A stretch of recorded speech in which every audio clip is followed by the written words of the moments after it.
Hello students, देखो अभी तक हम बोर मॉडल में मतलब binding energy, excitation energy, ionisation energy और बहुत कुछ पढ़ चुके हैं। ठीक है। अभी हम क्या कवर करेंगे? अभी करेंगे हम स्पेक्ट्रम। ठीक।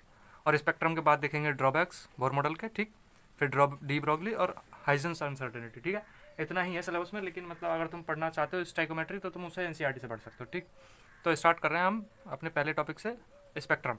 स्पेक्ट्रम क्या है? देखो, अगर तुमने कभी प्रैक्टिकल किया हो तो कि जैसे अगर हम लाइट में प्रिज्म को रख के मतलब रेनबो नज़र आता है ना हमें, वेबग्योर।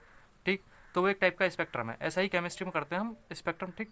तो यहाँ पे क्या होता है कि अगर तुम्हें ना, यहाँ पे प्रिज्म की जगह हम यूज़ करते हैं स्पेक्ट्रोमीटर। ठीक। स्पेक्ट्रोमीटर जो कि नए नए मतलब जो हमारे पास एटम्स वगैरह हैं, अगर वो उसके साथ अगर हम कुछ करते हैं तो स्पेक्ट्रोमीटर पे कुछ वो शो करेगा हमें, रेडिएशन। ठीक। तो यहाँ से जब हमारे पास जो स्पेक्ट्रम हमारे पास जो निकला, ठीक, हम उसे फोटोग्राफिक प्लेट पे हम उसे देख सकते हैं कि मतलब उसने कौन कौन सा कलर शो किया है, यहाँ पे कौन सा, यहाँ पे कौन सा, यहाँ पे कौन सा, मतलब कौन कौन से कलर को वो शो कर रहा है और कौन कौन से कलर को वो इनविजिबल कर रहा है। ठीक। तो ये हो गया हमारे पास photographic plate, a collection of radiation of different wavelengths obtain on passing light through spectrometer. जब एक लाइट स्पेक्ट्रोमीटर से पास होती है तब जो हमारे पास डिफरेंट टाइप ऑफ रेडिएशन और वेवलेंथ का उससे हमारे पास जो बनता है उसको हम स्पेक्ट्रम बोलते हैं। ठीक। तो स्पेक्ट्रम मेनली दो टाइप का होता है, एब्जॉर्प्शन स्पेक्ट्रम और इमिशन स्पेक्ट्रम। एब्जॉर्प्शन स्पेक्ट्रम और इमिशन स्पेक्ट्रम, है ना। तो ये दो तरीका का स्पेक्ट्रम होता है। तो इसमें क्या होता है कि अगर लाइट आई, ठीक, तो देखो दो तरीके का स्पेक्ट्रम कैसे हुआ, मतलब एब्जॉर्प्शन स्पेक्ट्रम और इमिशन स्पेक्ट्रम। तो देखो, अगर ये स्पेक्ट्रम हो रहा है, ठीक, अगर मैं इसके सामने एक सोल्यूशन ले आऊँ जो कि कुछ रेज को एब्जॉर्ब कर लेगा, यहाँ पे मैंने ऐसे सोल्यूशन लगा दिया यहाँ पे। ठीक। तो जो ये रेज आई इसमें से कुछ को वो वन सेकेंड, तो ये जो हमने एब्जॉर्प्शन सोल्यूशन यहाँ पे लगाया है, एब्जॉर्प्टिव सोल्यूशन, वो क्या करेगा, कुछ रेज को ना रोक लेगा। देखो जैसे मैं यहाँ पे बनाता हूँ एक नया, ये प्रिज्म या स्पेक्ट्रोमीटर और इसका स्पेक्ट्रोस्कोप। ठीक। और यहाँ से फिर यहाँ से स्पेक्ट्रम शो हुआ हमें, और जो हमें स्पेक्ट्रम शो हो रहा था ना, ऐसे उसमें बहुत सारे रेडिएशंस थे। ठीक। ऐसे करके तो हमने यहाँ पे क्या किया कि यहाँ पे हमने वो सॉल्यूशन लगा दिया, एब्जॉर्प्टिव सॉल्यूशन। ठीक। एब्जॉर्प्टिव सॉल्यूशन लगने के बाद ये इसमें से कुछ रेज को वो रोक लेगा, ठीक, कुछ रेडिएशंस को। ठीक। और यहाँ से कुछ को पास होने देगा, कुछ को रोक लिया, कुछ को पास होने दिया। तो इस टाइप का जो होगा वो होगा कौन सा, एब्जॉर्प्शन स्पेक्ट्रम। ठीक। जैसे मान लो कि हमने यहाँ से पूरा तो डाला वाइट लाइट, मतलब सनलाइट, तो हमें मिलना चाहिए था पूरा वेवग्योर, और लेकिन हमें क्या मिला कि यहाँ से ना हमें सिर्फ मेनली 3-4 ही कलर मिले, जैसे वी आई और तुम ले लो जी, मतलब ग्रीन और ऑरेंज। ठीक। इतने ही मिले, बाकी के कलर इसने एब्जॉर्ब कर लिया इस सॉल्यूशन ने। ठीक। 3 कलर इसने एब्जॉर्ब कर लिए। तुम ऐसा बोल सकते हो कि ये ऐसा हो गया। ठीक। लेकिन अगर मैं बोलूँ इमिशन वाले की, तो जब लाइट डायरेक्ट सोर्स से सीधा स्पेक्ट्रोमीटर पे पड़ती है, ठीक, तो उसे क्या बोलते हैं हम, इमिशन स्पेक्ट्रम। ठीक। जैसे ये वाला, मतलब ये फोटोग्राफिक है ना, तो यहाँ पे सीधे डायरेक्ट जो पड़ रही है लाइट स्पेक्ट्रोस्कोप पे, तो देखो ये लाइट रे आ रही थी। ठीक। यहाँ पे हमने क्या लगाया, फोटोग्राफिक प्लेट, जो कि हमें बताएगा कलर लाइंस को। ठीक। तो जो हमें यहाँ पे ना, हम एक क्या करते हैं कि यहाँ पे 1 सेकेंड, तो देखो जैसे यहाँ से ये हमारी फोटोग्राफिक प्लेट थी और यहाँ पे हमने हमने लगा दिया कि यहाँ पे जो हमें रिजल्ट होगा हम उसे मानेंगे। ठीक। तो यहाँ से ना, और ये जो है ये है डार्क बैकग्राउंड। डार्क बैकग्राउंड मतलब कि यहाँ पे ना हर कोई चीज़ काली काली है। ठीक। बैकग्राउंड, तो डार्क बैकग्राउंड में जो हमें लाइट शो होंगी, जो कलर हमें शो, कलर लाइट जो हमें शो होंगे, हम वो मेज़र करेंगे। तो ये हो गया इमिशन स्पेक्ट्रम। ठीक है। डायरेक्ट में इमिशन स्पेक्ट्रम में हमने डायरेक्ट लिया था स्पेक्ट्रोमीटर से, हमने जो रिजल्ट लेना था, और उसको कहाँ पे मेज़र किया हमने, डार्क बैकग्राउंड पे। ठीक है। ओके। तो देखो अब यहाँ से जो है ये तो हो गया। अब हम ये जो एमिशन स्पेक्ट्रम है इसके भी दो टाइप होते हैं, और इसके कौन कौन से दो टाइप है देखो वो देख लेते हैं। तो देखो जो एमिशन स्पेक्ट्रम है वो दो टाइप का होता है अपना, कंटिन्यूस स्पेक्ट्रम और डिसकंटिन्यूस स्पेक्ट्रम। कंटिन्यूस स्पेक्ट्रम मतलब कि जो कलर लाइन है हमारे पास वो हमारे पास कंटिन्यूस शो हो रही हैं, उसमें मतलब ऐसे पूरी लाइन शो हो रही है। और डिसकंटिन्यूस में मतलब एक लाइन हमें शो हुई, फिर उसके बाद एक ऐसे यहाँ से मतलब देखो ऐसे एक बैरियर लगाओ बीच में, और हमें पूरी पूरी लाइन शो हो रही थी। यहाँ पे क्या है कि पहली लाइन शो हो रही है, लेकिन जो दूसरी आ रही थी वो यहाँ पे हमें शो नहीं हुई, फिर तीसरी हुई, फिर ऐसे कुछ कुछ लाइन्स हो रही हैं और कुछ नहीं हो रही हैं। तो ये डिसकंटिन्यूस नेचर हो गया, डिसकंटिन्यूस स्पेक्ट्रम। ठीक, तो डिसकंटिन्यूस स्पेक्ट्रम जो है फिर से वो अगेन दो टाइप का होता है, ठीक है। और वो कौन कौन सा होता है, लाइन स्पेक्ट्रम और bond spectrum. Bond spectrum, band spectrum बोलो तुम, ठीक, स्पेक्ट्रम, ठीक। तो ये दो तरीके का होता है। अगर तुम लिखो इसके लिए कि, तो इसके लिए लिखो कि when a light rays, when, एक मिनट में लिख देता हूँ, ठीक। तो देखो मैंने लिखा है कि जब कलर मर्ज हो रहे हो अपने आप में, देखो कोई भी हमें यहाँ पे कलर्स में सेपरेशन नहीं मिलेगा। जैसे मतलब वेबग्योर जो होता है ना, उसमें एक कलर डार्क मतलब अपनी प्रॉपर्टीज़ इंक्रीज कर रहा होता है और एक डिक्रीज कर रहा होता है उसमें, है ना। तो इसमें ये नहीं है कि तुम्हें यहाँ पे वेबग्योर वी दिख रहा है मतलब वॉयलेट दिख रहा है, फिर बीच में डार्क है और फिर इसके बाद इंडिगो दिख रहा है, ऐसा कुछ दिख रहा है ना, कि बीच में येलो दिख रहा है, येलो के बाद मतलब फिर से कुछ और था, और यहाँ पे बीच में खाली जगह दिखने के बाद ऑरेंज दिख रहा है। तो वही लिखा है मैंने, when colours are merged together और कैन नॉट बी डिफर्ड, ठीक। वो उसमें कोई वो अपने आप में अंतर नहीं होता है, ठीक। और डिसकंटिन्यूस में कलर अलग अलग होते हैं। कलर अलग अलग मतलब ये रे अपना अलग कलर शो करेगी, फिर बीच में मिसिंग है तो बीच में डार्क दिखेगा हमें, डार्क बैकग्राउंड, ठीक। और फिर अगली लाइन अलग कलर शो करेगी, फिर डार्क या अगली लाइन अलग कलर शो करेगी, ठीक, वही है। और सम वेवलेंथ्स आर मिसिंग, वेवलेंथ की जगह तुम रेडिएशन भी बोल सकते हो, ठीक। रेडिएशन मतलब रेज, कि सम रेज आर मिसिंग, ठीक। तो अपना डिसकंटिन्यूस जो वो है स्पेक्ट्रम वो दो टाइप का है, लाइन स्पेक्ट्रम और बैंड स्पेक्ट्रम। तो देखो जो बैंड स्पेक्ट्रम है इसके बारे में मतलब ये आउट ऑफ सिलेबस टाइप है, इसके बारे में ज़्यादा नहीं होता है, जो होता है मॉलिकुलर स्पेक्ट्रम टाइप में, ठीक। और लाइन स्पेक्ट्रम जो है ये अपना हाइड्रोजन स्पेक्ट्रम, ठीक। जो हाइड्रोजन स्पेक्ट्रम शो करता है ना वो हाइड्रोजन स्पेक्ट्रम है ना। Lines of different colours are obtain, मतलब कि ये जो है ना हमारे पास जो वो शो हो रहा था स्पेक्ट्रम, वो लाइन्स की फॉर्म में शो करे अपने आप को, हाँ सॉरी। तो देखो लाइन्स वाले में कि मतलब वो लाइन्स शो करेगा, है ना, ठीक। लेकिन बैंड वाले में क्या है कि वो मतलब लाइन्स शो नहीं करता है, ठीक। वो लाइन्स शो नहीं करेगा, ये शो नहीं करेगा, ठीक, सिंपल है। तो देखो एब्जॉर्प्शन और एमिशन का एक वो है कि अगर मैं बोलूँ, देखो एक ऐसे स्केल बनाता हूँ मैं, ठीक, वेबग्योर के लिए, ठीक।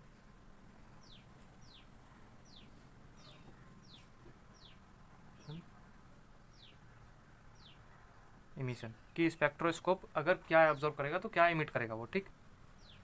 तो अगर उसने रेड एब्जॉर्ब किया तो वो ग्रीन को इमिट करेगा, ठीक। ऐसे ही अगर उसने ऑरेंज को एब्जॉर्ब किया तो वो ब्लू को इमिट करेगा, और अगर उसने येलो कलर को एब्जॉर्ब किया तो वो वायलेट कलर इमिट करेगा। यहाँ पे तुम लिख सकते हो कि अगर रेड एब्जॉर्ब किया, हिंदी में लिख लो कोई दिक्कत नहीं है, तो ग्रीन विल इमिटेड, ठीक। जैसे तुम लिखना चाहो वैसे लिख सकते हो, ठीक है।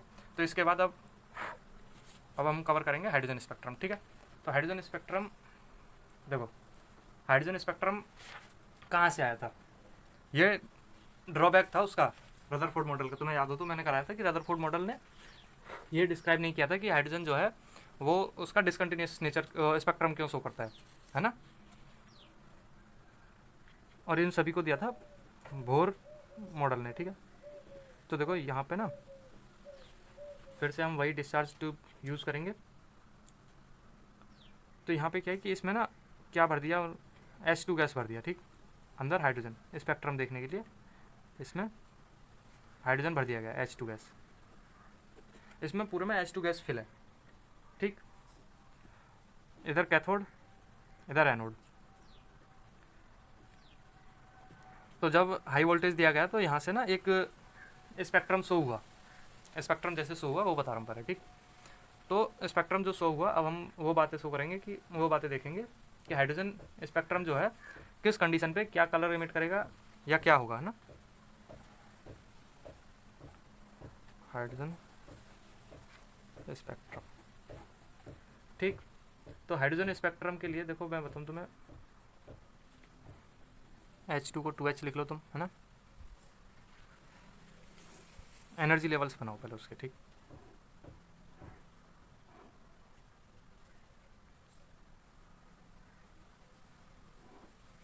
तो मैं बोलूँ कि ये पहला उसका एनर्जी लेवल है,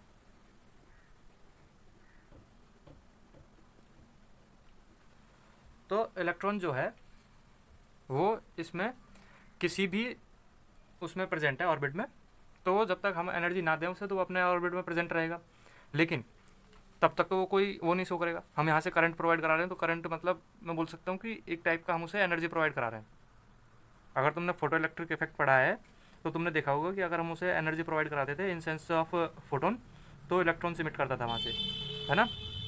तो इसमें यहाँ पे फोटो इलेक्ट्रिक इफेक्ट हम किसकी वजह से करा रहे हैं, यहाँ पे फोटो इलेक्ट्रिक इफेक्ट नया बोल के हम इसको बोल सकते हैं करंट इफेक्ट, हमारी टर्म, है ना। तो यहाँ से हमने करंट दिया और इलेक्ट्रॉन्स को हम मूव करा रहे हैं इसमें, है ना, वही है।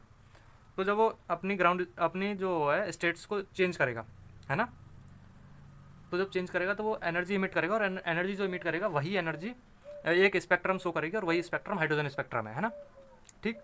तो मान लो कि इलेक्ट्रॉन है पहली स्टेट में n=1 पे, ठीक, ग्राउंड स्टेट पे अपना, है ना, और हमने उसको एनर्जी दे के पहुँचा दिया 5वें पे, ठीक, 5वें पे पहुँचा है अब ये, है ना।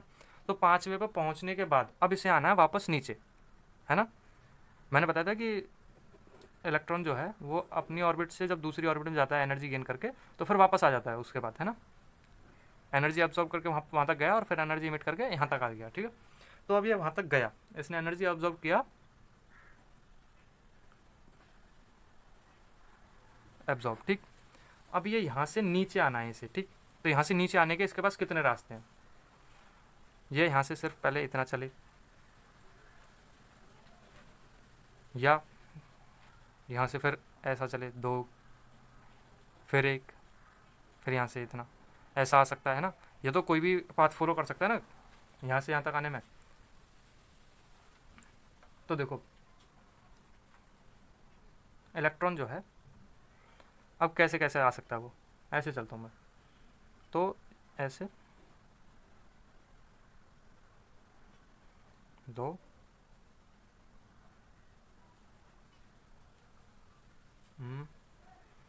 इसके बाद इस पर भी आ सकता है ये, ठीक। 1 मिनट में थोड़ा अच्छा बना लेता हूँ इसे, तो ठीक है। देखो अब इलेक्ट्रॉन जो है वो अपने कोई सा भी पाथ फॉलो कर सकता है, यहाँ तो या तो वो सीधा सीधा भगा चला आए, ठीक, या वो आए पहले इसमें आ जाए n=2 में और फिर n=2 से n=1 में आ जाए, ठीक, या n=5 पे रुके एक बार और फिर वहाँ से पूरा यहाँ तक आ जाए n=5 से, तो वो कोई भी रास्ता फॉलो कर सकता है। तो उसी के लिए जो वो एनर्जी इमिट कर रहा है, तो यहाँ पे जब एनर्जी इमिट करेगा तो जो वेवलेंथ है उसमें डिफरेंस होगा उसकी में, इतने बीच में होगा तब उसकी कोई और वेवलेंथ होगी, यहाँ से यहाँ आएगा तब उसकी कोई और वेवलेंथ होगी, और उसी की वजह से वो कलर इमिट करता है या कलर शो करता है, ठीक, स्पेक्ट्रम शो करेगा इसकी वजह से, ठीक है। जब इलेक्ट्रॉन अपनी एक्साइटेड स्टेट से ग्राउंड स्टेट में वापस लौट के आता है ना हाइड्रोजन का, तब उसका जो लौट के आना है वो स्पेक्ट्रम शो कराता है उससे, ठीक।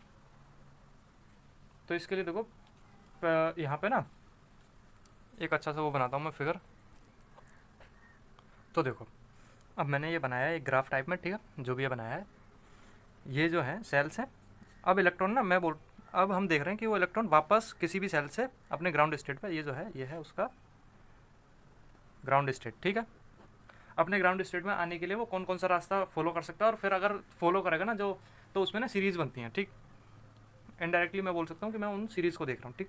तो पहला है कि वो अगर इन्फाइनाइट पे पहुँच गया तो इन्फाइनाइट से सीधा 1 पे आ जाए, ठीक, या किसी से भी ऐसा आएगा तो मैं 6 से कैलकुलेट करना शुरू करता हूँ, 6 से डायरेक्ट 1, 5 से डायरेक्ट 1, 4 से डायरेक्ट 1, 3 से 1, और 2 से 1, है ना, ये हो गया, ठीक है।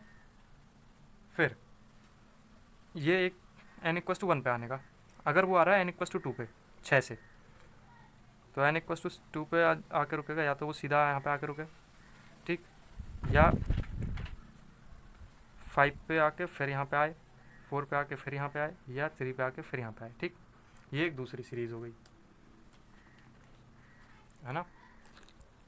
तो देखो फिर इसके बाद n=5 उस पर n=3 पे अगर वो मैं बोलूँ कि अगर n=3 पे हमें लैंड कराना है इलेक्ट्रॉन, तो जैसे फिर इससे इनफाइनाइट से भी आ सकता है इन पे, है ना। और फिर मैं एक आखिरी ले रहा हूँ कि इससे आया n=6 से 4 पे, और इससे अभी तुम देखो मैंने ना पूरा एक रोड मैप बनाया है इसका, कि अगर ये 6 पे था तो 6 से 1 के आने के कितने रास्ते हैं इसके। 6 से डायरेक्ट 1 आए, 6 से 5 पे आए, पहले 6 से 5 का अभी नहीं बनाया, ये बनेगा 6 से 5 का, मैं बनाता हूँ यहाँ पे, ये लो, ठीक। 6 से 5 आया, 5 से फिर 4 आया, या 5 से 3 आया, या 5 से सीधा 2 पे आया, या 5 से 1 पे आया, है ना। मैंने हर एक कंडीशन ले ली इसकी, है ना, हर एक कंडीशन ले ली इसकी। तो यहाँ पे अब ये जो है, अगर वो इस लाइन को फॉलो करता है, मतलब सीधा जिस भी पोजीशन पे है, जिस भी उसमें है वो लेवल पे, अगर इलेक्ट्रॉन 6 पे है, मतलब मैं बोलूँ कि सीधा डायरेक्ट वहाँ से सीधा n=1 पे आ रहा है सीधा, है ना, तो वो वो शो करेगा लाइमन सीरीज़। मैं यहाँ पे लिख ले रहा हूँ, ठीक, लाइमन सीरीज शो करेगा n=1 पे आने के लिए, ठीक, ग्राउंड स्टेट पे, मतलब सीधा डायरेक्ट आ रहा है, ठीक। अगर इलेक्ट्रॉन n=2 पे आया, यहाँ पे ये वाली सीरीज़ की बात कर रहा हूँ, तो इस वाली सीरीज़ को बोलते हैं बाल्मर सीरीज़, ठीक। n=3 वाली जो सीरीज़ है, इस पर हम बोलते हैं, ये वाली सीरीज़ जो है, ये वाली है अपनी पार्शियल सीरीज़, ठीक, पार्शियल सीरीज़, ठीक। इसके बाद ये वाली जो है 4 वाली, ठीक, n=4 पे है, सॉरी n=3 वाली है, और n=4 पे, ऐसे लिखो, n=4 पे आएगी अपनी ब्रैकेट सीरीज़, ठीक। n=5 यहाँ पे, ये इनफाइनाइट से भी एक ले लो, कि मतलब इससे ऊपर भी कोई एक स्टेट होगी, फिर उससे ऊपर भी होगी ना, ऐसा हर किसी के साथ है ना, ठीक। तो ये ऊपर से आ रहा है ना, n=4, और n=5 पे जो आएगा लैंड हो रहा है आके, वो है अपनी फंड सीरीज़, पी साइलेंट है सीरीज़, या तुम बोलो पी फंड सीरीज़। और अगर n=6 पे भी तो आके रुक सकता है इनफाइनाइट से, ठीक, तो उसका पहला फिर दूसरा कोई सा भी हो सकता है, ऐसे इनफाइनाइट, है ना। तो n=6 पे आने का जो है, वो जो सीरीज़ शो करेगा ये वाली, इस सीरीज़ को हम बोलते हैं अपनी हम्फ्री सीरीज़, ठीक, हम्फ्री सीरीज़, ठीक है। ये सीरीज़ शो करेगा अपने एक लेवल से ग्राउंड स्टेट पे आने के लिए, ठीक है।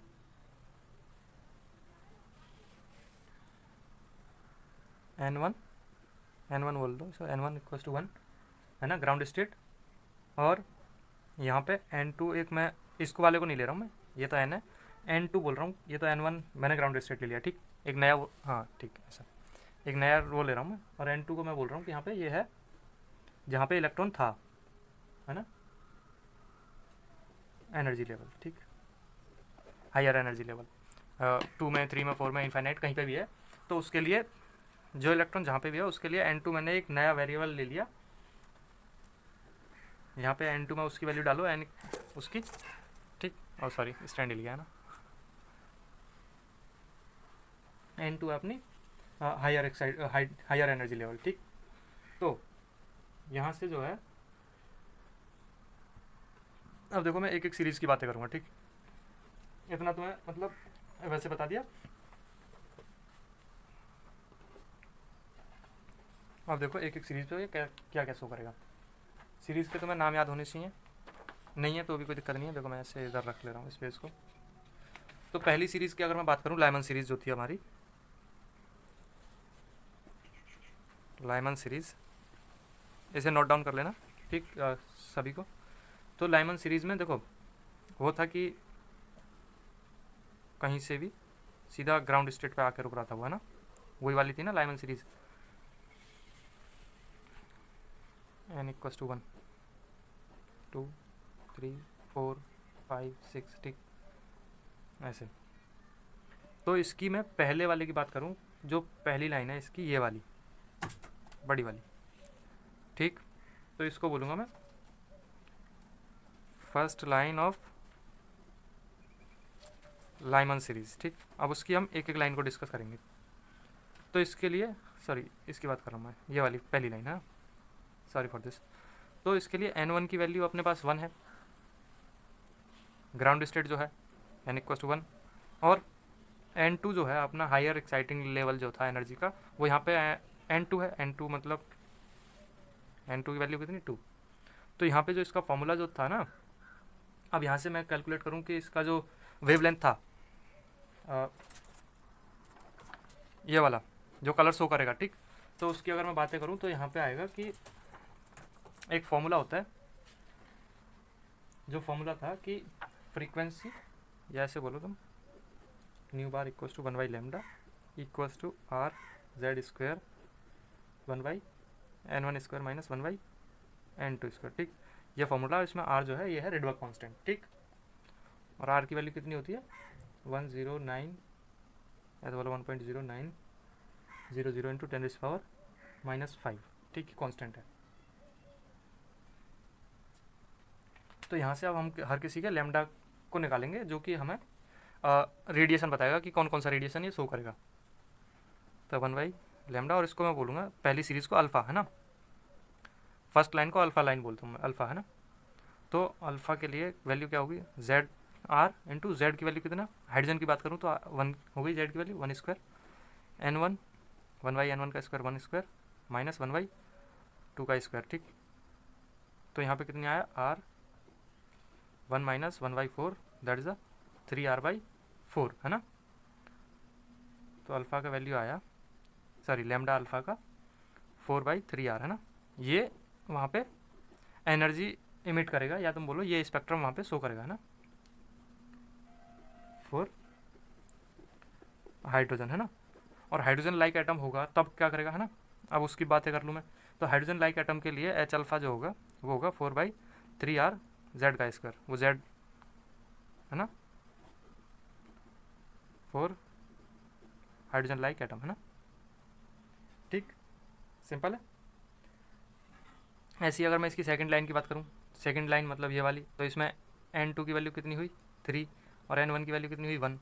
फिर से 1/अल्फ़ा में लगाओ, अल्फ़ा इसको बोलते हैं हम बीटा, है ना, 1/λ, और इस लाइन को बोलते हैं हम बीटा, ठीक। तो यहाँ पे आर, वैसे मैं यहाँ पे अल्फ़ा और बीटा लगा रहा हूँ, लगाओ मत लगाओ कोई दिक्कत नहीं, ठीक। आर 1/1 माइनस 1/9, और ये इससे वैल्यू जो आएगी 8r/9, तो 9/8r फॉर हाइड्रोजन एटम। और अगर हाइड्रोजन लाइक एटम की बात करूँ मैं, सिंगल टाइप मतलब He+ और Li2+ की, तो वहाँ पे क्या हो जाएगा इसकी वैल्यू 9/8r जेड स्क्वायर, है ना, ठीक। और तुम्हें क्या बताना है इसमें, जो लैम्डा की वैल्यू होता है, अगर लैम्डा देखो इसमें जो है, यहाँ पे जो है लैम्डा जो है वो मिनिमम होगा, सॉरी मैक्सिमम होगा, क्योंकि एनर्जी यहाँ से कितना आएगा, बहुत कम आएगा। यहाँ पे देखो अगर तुम एनर्जी गैप देखते जाओ तो एनर्जी जो है वो इंक्रीज़ कर रहा है अपने आप, है ना। तो यहाँ पे देखो, यहाँ पे जो है लैम्डा मिनिमम, ऐसे बोलता हूँ कि अगर एनर्जी का वो होगा तो डेल्टा C/h और लैम्डा, तो लैम्डा जो है, लैम्डा की जो वेवलेंथ है वो, अभी आपने वो पढ़ा होगा एक ऐसा स्पेक्ट्रम टाइप में, है ना, कि लैम्डा की वैल्यू इधर जाते हैं तो डिक्रीज़ करती है, यहाँ पे विजिबल रीजन होता है, पढ़ा होगा ना। पहले होता है उसमें रेडियो वेव्स, इलेक्ट्रोमैग्नेटिक वेव्स, यहाँ पे विजिबल रीजन आ जाता है, फिर एक्स रेज, फिर गामा रेज, ठीक। तो इधर जाते हुए जो हमारा लैम्डा है वो घटता है और तो अगर लैम्डा लैम्डा की वैल्यू अगर ज़्यादा आएगी तो वो इस तरफ के लिए इशारा कर रहा होगा कि इसमें लाइन में ना वो इधर आएगा, ठीक। तो अगर हमारे पास लैम्डा जो है वो ज़्यादा मेजर होता है, लैम्डा की वैल्यू बहुत ज़्यादा है, तो एनर्जी जो आएगी हमारे पास वो आएगी मिनिमम, एनर्जी मिनिमम आएगी, ठीक। ये इसमें नहीं है, अलग से बता रहा हूँ, ठीक है। मैं एनर्जी मिनिमम आएगी, देखो जैसे मैं बोलूँ इसी के लिए n2 की वैल्यू 2 और n1 की वैल्यू 1 ले लो तुम, है। तो यहाँ पे यही आएगा कि 4/3 r equals to lambda max. अगर ये आया तो एनर्जी की वैल्यू कितना आ जाएगा, ई आएगा अपना मिनिमम। रेसिप्रोकल है, मतलब इन्वर्सली प्रोपोर्शनल, ऐसा तुम बोलो कि ये है ना इन्वर्सली प्रोपोर्शनल है। देखो अगर ये इंक्रीज़ करेगा तो ये डिक्रीज़ करेगा, है ना, ये डिक्रीज़ करेगा तो ये इंक्रीज़ करेगा, ठीक। और ऐसे ही अगर मैं लैम्डा की वैल्यू मिनिमम ले लूँ, लैम्डा मिनिमम तो एनर्जी मैक्सिमम, ठीक। ऐसे ही बता दिया, ये रिलेशन टाइप में है ना, ठीक, सिंपल है। और ये जो है देखो लैम्डा मिनिमम की वैल्यू होगी कहाँ के लिए, फर्स्ट लाइन सीरीज पे, ठीक। और लैम्डा मिनिमम जहाँ पे होगा वो होगा इनफाइनाइट से अगर ग्राउंड स्टेट पे आ रहा है इलेक्ट्रॉन, ठीक। ये हमारे पास जो है अगर यहाँ से यहाँ जो इलेक्ट्रॉन आया था हमारा इस स्टेट से इस स्टेट पे, तो उसका लैम्डा होगा हमारे पास मैक्सिमम, ठीक। और जो यहाँ से यहाँ पे आ रहा है उसका लैम्डा होगा मिनिमम, ठीक है, सिंपल है। आगे दूसरी सीरीज़ की मैं बात करूँ, आगे दूसरी सीरीज़ है बाल्मर सीरीज़। 1 सेकेंड, देखो बाल्मर सीरीज़ कौन सी है अपनी, बाल्मर सीरीज़ है ये वाली कि n=2 उसका ग्राउंड स्टेट है बाल्मर सीरीज़ के लिए, और इलेक्ट्रॉन कहाँ से आ रहा है, इन्फिनिटी से आ रहा है, n=6 से कहीं से भी आ रहा है इलेक्ट्रॉन, आके यहाँ पे रुकना है उसे, ठीक है। तो उसके लिए उसकी जो फर्स्ट लाइन है, फर्स्ट लाइन कौन सी वाली, ये वाली, n=3 से n=2 वाली जो है ये फर्स्ट लाइन है ना। तो फर्स्ट लाइन के लिए देखो अगर मैं बोलूँ कि फर्स्ट लाइन पे ये हो जाएगा, तो अगर इसे कैलकुलेट करो तो 1/λ इक्वस टू, तो ये आएगा देखो ऐसे 1/λ इक्वस टू r 1/2 का स्क्वायर माइनस 1/3 का स्क्वायर। तो यहाँ से जो आएगा हमारे पास, और z की जगह पे कितना है 1 का स्क्वायर, है ना। तो यहाँ से तुम देखोगे कि 5r/36 ये वैल्यू आएगी इसकी, और लैम्डा फिर कितना हो जाएगा, लैम्डा हो जाएगा ये, है ना। और फिर एक केस लेता हूँ मैं कि जो इलेक्ट्रॉन है वो इन्फिनिटी से आ रहा है, इन्फिनिटी से ले आया मैं उस इलेक्ट्रॉन को, उसका जो एक्साइटिंग स्टेट था वो इन्फिनिटी था, और उसका ग्राउंड स्टेट कौन सा था, n=2। तो यहाँ से लैम्डा की वैल्यू कितनी आएगी, 4/r। तो यहाँ पे देखो यहाँ पे लैम्डा कितना है, मैक्सिमम है लैम्डा, एनर्जी बहुत कम है, लैम्डा मैक्सिमम, यहाँ पे एनर्जी ज़्यादा है, तो लैम्डा कितना है यहाँ पे, लैम्डा मिनिमम है। सिर्फ हमें इतना याद रखना है कि लैम्डा मिनिमम कहाँ पे, लैम्डा मैक्सिमम कहाँ पे, ठीक है। स्पेक्ट्रम मतलब सिर्फ इतना ही है, बाकी तो मतलब इसमें क्वेश्चन है।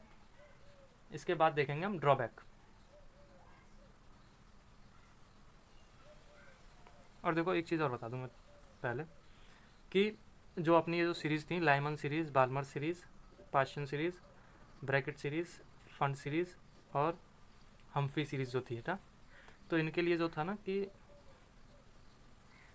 ये इनके लिए लैम्डा जो होता है ना, लैम्डा वेवलेंथ वो कहाँ पे लाई करेगी, है ना।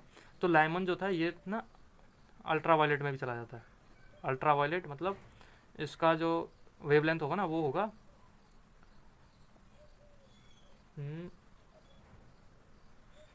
बहुत ज़्यादा, है ना, लैम्डा इसका ज़्यादा होगा अल्ट्रा वायलेट में, है ना। और उसके लिए बाल्मर सीरीज़ के लिए ये आता है, बाल्मर सीरीज़ विजिबल रीजन में, अगर तुम कोई भी मतलब स्पेक्ट्रम करवाओ और उसका बाल्मर सीरीज़ आएगा तो हाइड्रोजन जो है ना वो विजिबल रीजन में उसका लैम्डा होगा, मतलब उस अगर उसमें कुछ होगा तो उसमें दिखेगा हमें विवग्योर, GYOR, ये कलर्स हमें दिखेंगे उसमें, है ना। फिर उसके बाद पी फंड सीरीज़, ये इंफ्रारेड में आता है, इंफ्रारेड जोन में, ठीक, ये भी इंफ्रारेड में, और ये थोड़ा इंफ्रारेड से थोड़ा दूर चला जाता है, फार इंफ्रारेड, और ये उससे भी फार, है ना, फार इंफ्रारेड, है ना। ऐसा होता है कि अल्ट्रा वायलेट, फिर यहाँ पे विजिबल रीजन, ठीक। गामा रेज वगैरह जैसे बताया था, तो उसमें यहाँ पे क्या है कि यहाँ पे अल्ट्रा वायलेट रेज होती हैं, अगर रेज की बात करूँ तो मैं, है ना। फिर यहाँ पे विजिबल रीजन रीजन आ जाता है जो कि है लाइट, VISIBL, विजिबल रीजन, ठीक। और फिर इसके बाद जो है वो आता है अपना इंफ्रारेड। इंफ्रारेड अगर हम 3 उसमें डिवाइड करें, जिसमें मतलब रेज को 10th क्लास में पढ़ते हैं, है ना, तो वो है सिंपल